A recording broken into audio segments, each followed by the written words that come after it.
Hello and welcome back to the Learning Network. You're here with Kell Bell, and today I'm sharing with you a really awesome acronym that I came across when I was doing some work for the Health and Movement Science membership and our resources to help really kind of set ourselves up for success. So look, this is a really great acronym. So it's similar to what you might know with like SWOT analysis or a PMI chart, that type of thing. But I really loved this because it really looked at some crucial things around aspirations and results. So I really love this one. Never used it before, but I think it's really valuable for us to use as a tool in our classroom. And I know certainly when I've been looking at our health and movement science syllabus, I've been thinking about this in the back of my mind as I prepare our resources for the HMS membership, but also moving forward in my own journey as an educator, as a professional learning provider, as a membership community facilitator. So I hope this is really valuable for you at this time of year, and that at the time of recording, we are 4th day of December, which 20 days and Christmas will be here. I'm not sure about you, but I think I've been saying for the last 3 months that I really don't know where the year has gone because it has flown by. Maybe it's because we spent pretty much every weekend every month, at some sort of cheerleading competition for our youngest, Lex. She's doing cheerleading this year. So it feels like we've been just on that constant kind of rush, but it's going to be really nice to have some time off very soon.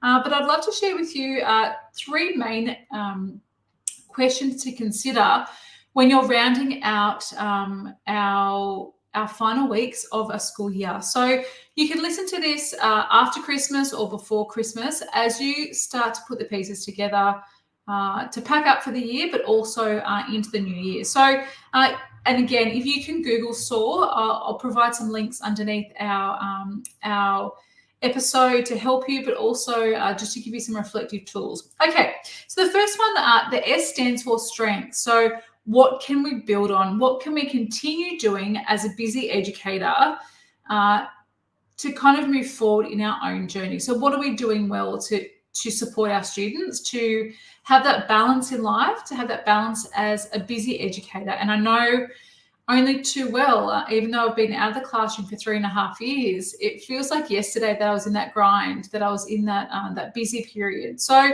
all right, let's have a look at SOAR in terms of strength. So what can we continue to build on? So I'd love for you to think about, what are you most proud of as an educator? And if you're doing this with your faculty, you might think about what you are proud of as a faculty or as a team or as a subject, however you would like to unpack this particular analysis. So what can you continue to build on within yourself, your faculty, or your team? So what are you most proud of? But number 2, what makes you unique? So what makes your faculty, you as an individual, you as a team, unique? Because I think it really sets us apart if we continue to have those positive things happening in our classroom. If we're quite unique and have different strengths in different areas, obviously to continue to do that, to actually keep working towards that, because that's what makes us stand out. That's why our kids love us. That's why our students love coming to our classrooms, is because of us. Yes, the content helps us, and PDHPE CAFS, Exploring, Child Studies Pass, all those courses help us with the content, but I really think deep down that our students love us because of who we are. Not because of how smart we are, how organised we are, but because of us. And if we can be our unique selves, then our students will love coming to class. So that's number 2. What makes you unique, or your faculty or your team unique? And number 3, what is your proudest achievement in the last year or 2? So it might be the last 12 months, it might be the last 2 years. What are you most proud of? And I think for me, when I reflect on the year, and I haven't done this personally, I should have done that first, but I haven't done this personally yet. But I think I might do this in the podcast, actually. I think for me, it is getting out of my box. Most of you know me as a CAFS expert, CAFS guru, inverted commas, obviously. But I have taught more than that in my 16 years of being a PDHPE and CAFS teacher. So I want to bring my gifts to you. I want to always make your life so much easier, because I don't want you to be in the shoes that I was in back in July 2020. I want to protect you. So I think in term one, when I went, okay, how else can I serve my teachers?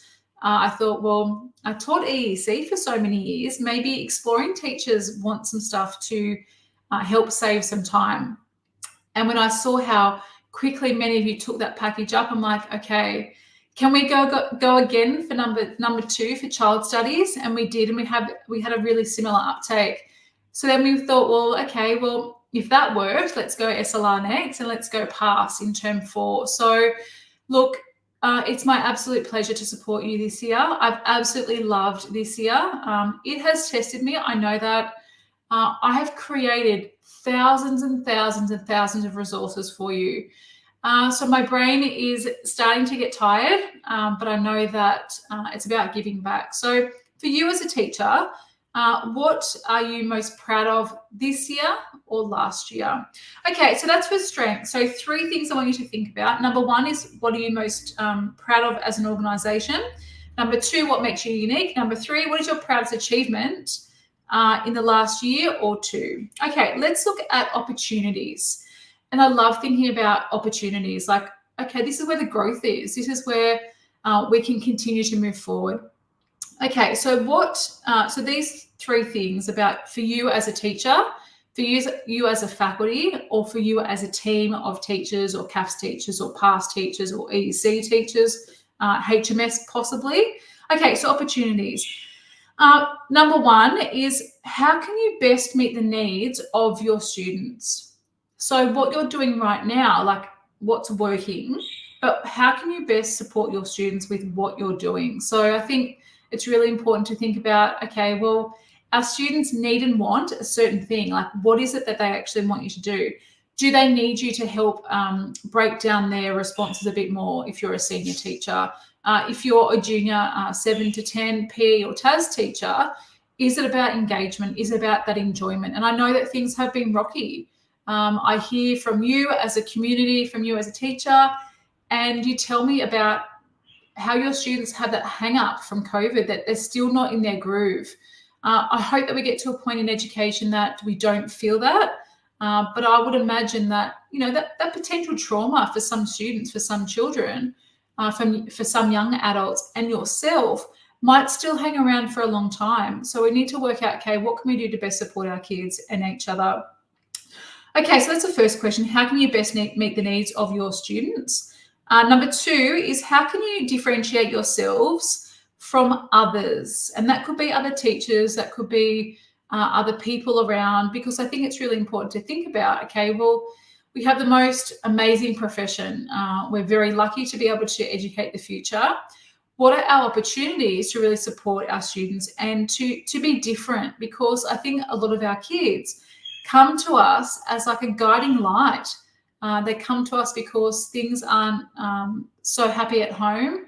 And I know certainly when I've bumped into ex-students in the past, not just recently, but from a long time ago, and those kids, like you kind of see them in the shop, at the shops or around, you're like, I have no idea who you are. You need something to trigger your memory. I remember even this year, I think back in July, we were in Sydney. So we live on the Central Coast now, but we were in Sydney at Lexi's cheerleading competition, and a young girl walked past. Well, I walked past her and she said, "Oh, hi, Mrs. Bell." I'm like, oh my God, what the hell? Who is this? And I'm really good with faces and names, but for some reason, this young student just looks so different.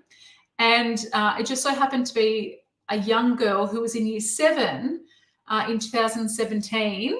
Her name's Amanda. And when we moved to the Central Coast, so that was my last kind of, cohort at Nagel. So she was in Year 7.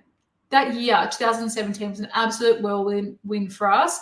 Daniel was renovating, we're moving up here, we're trying to organise schools and house, and it was madness. So I think for me, that might have been like a bit of a mental blank. But Amanda said hi to me. We had a good chat.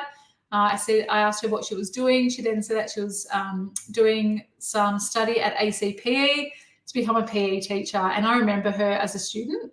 So Amanda, if you're listening to this as a future PE teacher, please let me know. But Amanda, she just was really grateful for what I had done for her just in Year 7 to support her. And I know that she loved PE. She used to tell me, she used to follow me around the playground and ask lots of awesome questions in class. She really loved being there. So I think for you as a teacher, that's a massive opportunity that you do have to make a difference.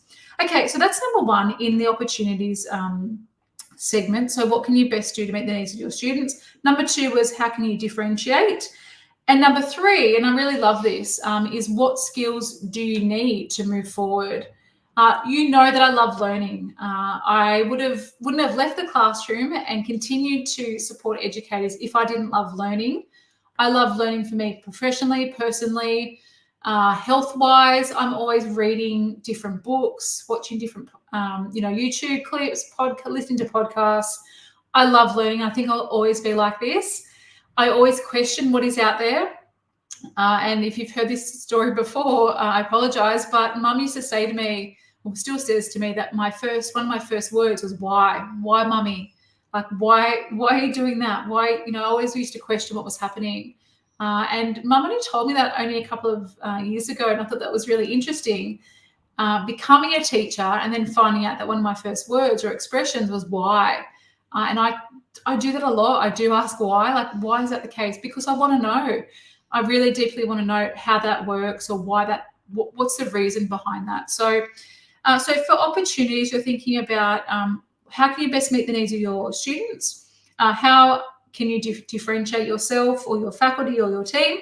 And what skills do you need to move forward? And I think I have so much available for you as a busy PE or CAFS teacher or CAFS teacher that will help you with your learning, with your resources, certainly inside our memberships, but all of our packages.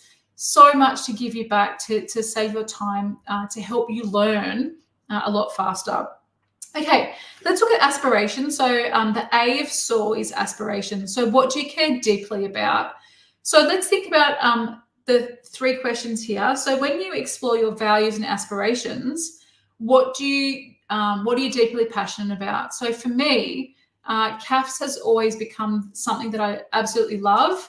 I don't know where that deep-seated passion, I think because I had to teach a lot of it myself, I became so passionate about it. And I thought, well, if I feel like this, certainly there's other teachers out there across New South Wales who are probably a bit lost like me. And maybe that is why I became so passionate about it. But I love CAFS. I love the way our body works. I'm not so good about remembering how it works and what happens. I'll be very honest. I got a pass conceded for physiology in my first year at ACU. I really struggled with that sciencey type thing. Energy systems is still something that I still have to make sure I nail for the kids when I'm teaching it. But I love how our body works. I love how we can push ourselves. And I've really fell in love with weight training this year and obviously last year, but more so this year, just pushing myself.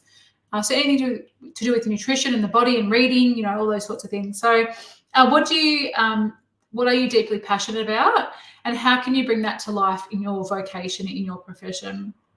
Number two is what is your most compelling aspiration? So it might be something that you're really, really passionate about, which might not necessarily link to teaching. So it could be, for me, it could be about, I don't know. I think for me, how strong our minds are, and it's something that I've only realized myself with my weight training, that our mind can get in our way so much. So I think that motivation and that psychology behind performance is something that I'd really love to delve more into. But what are you what's most compelling about your aspirations? And then what are some strategic initiatives that you could implement to actually support your aspirations? So I think for you, you could look at this in a number of different ways. So you could look at that in terms of your content.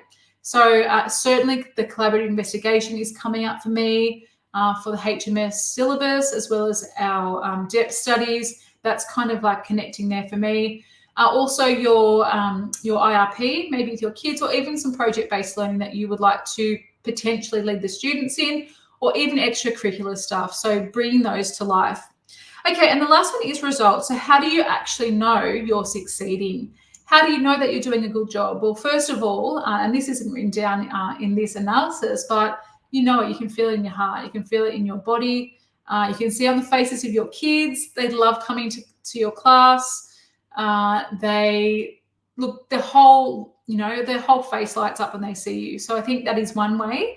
But what are some meaningful measures that you can use in your results to indicate that you're on track to achieving your goals? So it could be obviously results driven. HSC results can help you measure that, but also changes in bands, possibly getting the kids who might have been struggling at in the 60s into the potentially 70s and 80s, that growth. It could be also the number of kids who are taking your courses and not dropping a course, or the number of enrollments that you do have, for past child studies, SOAR, EC, CAFS and PE next year. That's an indication, or even our tech subjects. I'm not going to forget about you guys, but that's an indication that you're doing a really great job. So what are you going to measure? Your goals, like what are you actually going to measure? The next one is what resources are needed to implement vital projects that you want to achieve. So what are some things that you need to help get you there? Obviously, that we have lots at our disposal inside the Learning Network, working with me, working with our team to support you, but also hundreds of other CAFS and PDHPE/HMS teachers across New South Wales. So that is one way, using the resources that other people have, or using me as a human resource. But also, what are the best rewards to support those who achieve our goals? So what are you going to do to celebrate? What are you going to continue to celebrate those achievements that you have had working towards your goals? So I'm going to give you a visual for this, because I know that that's probably a little bit to unpack. If you're a visual person, which I am, that will help you. But if you like also listening and taking action, then that's probably a great way to go as well. So let's quickly unpack the 4 SOAR analysis models. So we look at our strengths, our opportunities for the future, or what people are asking us to do, our students, our aspirations, and then our results. How do we actually know it's working? How do we know that it's succeeding? Obviously, our RAP data, our HSC results are just one small piece of the pie. But our results really give us some valuable feedback. And next year we'll be doing some podcast episodes around results and analysis, that type of thing. So keep an eye out for that. But again, if you are thinking about the year that has happened and thinking, wow, how did we get through that year? But look at what we've achieved. I'd love to hear from you. So next year we are bringing lots of episodes to help you as a busy PE, CAFS, SLR, EC, Child Studies Pass teacher. So please let us know what you would like to support you. Obviously, I go live like this once a week, ready for our podcast to be dropped on a Wednesday. But if you want certain guest experts, please let us know. If you want me to dive into certain things, your feedback is really valuable, because I want you to listen and I want you to take action on what we're sharing with you. So have the most amazing week. If there's anything we can do to support you, if you are looking for support next year, obviously our CAFS Collective and our HMS membership are like our flagship ways to support you. And if you would love to join us, our membership is being offered between now and the end of the school year. And when you join us, you get access to a free teaching package valued at $497. So if you have been thinking about joining us for next year, if you can bring that forward, we can gift you the beautiful season of Christmas, one of our teaching packages, to save your time. So let me know if you have any questions about that. But until next week, I'll see you then.